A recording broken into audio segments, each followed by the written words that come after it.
Hello and thank you for joining us on Newsweek, where we highlight some of the biggest stories that made the headlines recently. I am Mark Otabo. This week, President Tinubu addresses Nigerians, calls for dialogue after economy suffers multi-billion-naira losses to hunger protests. Also, Yobe, Borno, Kano, Kaduna declare curfew as protest is marred by violence, looting. Later on the show, Nigerians to pay more for calls as NCC approves new tariff plan for telcos. All the details in a moment. Stay with us. Earlier today, President Bola Tinubu addressed Nigerians on the current nationwide protests. From the 1st of August, Nigerians, mainly youth, began a nationwide demonstration demanding an end to the country's food crisis and other economic hardships. The president addressed the issue in his speech, expressing regret at the developments and calling for an immediate suspension of the protest.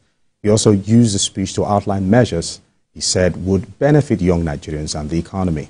To discuss this, Ibrahim Garba is a media and communications analyst who joins us from Abuja studio, and also here with me in Lagos is Babatunde Ogundinran. He is a political analyst.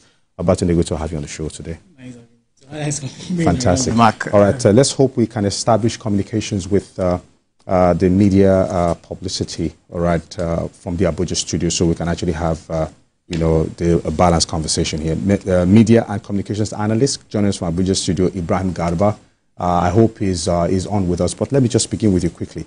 Now, the president finally addressed, Nigerians, indicating how the protests have turned violent in some states, contrary to promise by protest organizers. Now, what's your reaction to that? Yeah, my reaction to it, first and foremost, then we need to commend Mr. President for actually coming out to acknowledge the fact that the protest is actually there and people are actually angry, people are hungry. And unlike in the past where we'll say, oh, the president is not talking, or oh, the president is not, things like that. But for the first time, we have a situation whereby we have a president that is also trying as much as possible to ensure that he reaches out to the people. Right. Look, for example, if, you talked about the fact that there is hunger, there is protest and everything. The first phrase of his address, after saying fellow Nigerians, was like, say he's deeply pained by what is actually happening. So he tells you that he has a milk of human kindness. He has a kind of empathy, and things like that. But we must also know definitely that there's hunger in the land. There's hardship in the land. Yeah. If you look at the latest Bureau statistics, as in June, for example, inflation rate was about 34.19%. And food inflation itself was about 40.18 or thereabout. So it tells you that there's a serious problem in the land. And they tell you an hungry man is an angry man. Right. So there's a serious problem. Now, talking about the food, let's even talk about the food crisis that is actually causing the main problem now. Because if we're going to look at the hunger protest, that's looking like the nucleus of how the protest started. People are hungry. Food prices are not, they are not bearable anymore when things are going.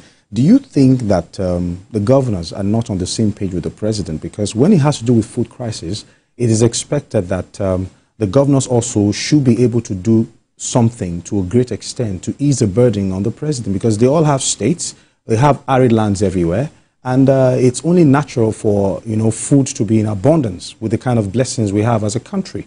But here we are trying to streamline the whole blame to the center. What's your reaction to that? Yeah, my reaction to that is I've always been thinking of it too, that it's quite unfortunate that it's only Mr. President that seems to be bearing the burden.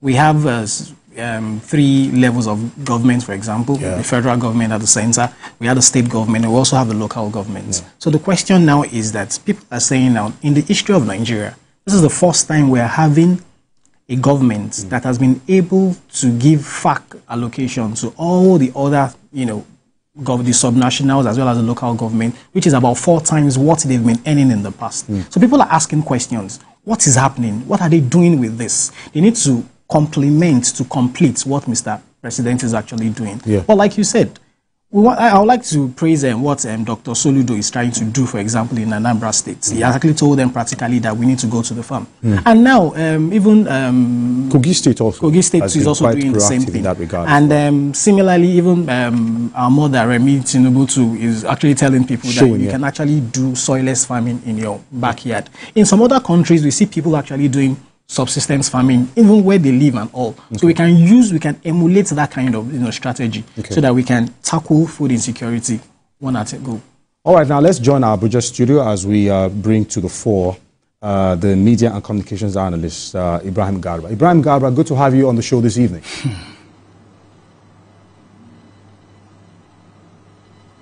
Hello, Ibrahim, can you hear me?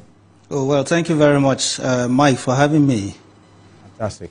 All right, now the president stated that his government... Yeah, I can hear you clearly. I can hear you, Mike. All right.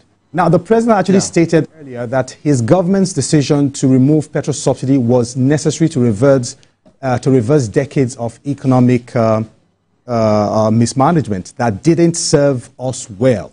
Now, how can this be addressed to at least mitigate the pain moving forward?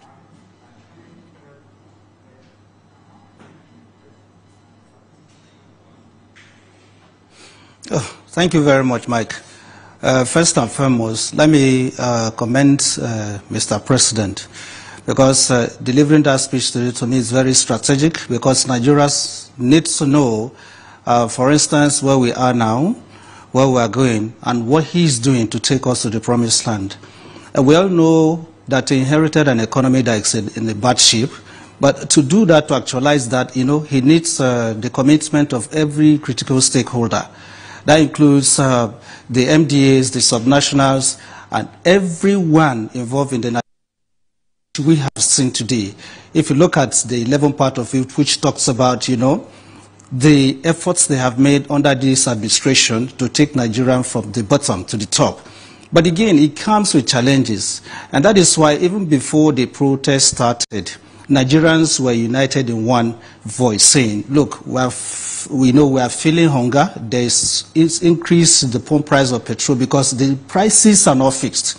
But again, where we feel there's a challenge there in implementing all these things is the fact that the president needs to be assertive, the president needs to be proactive.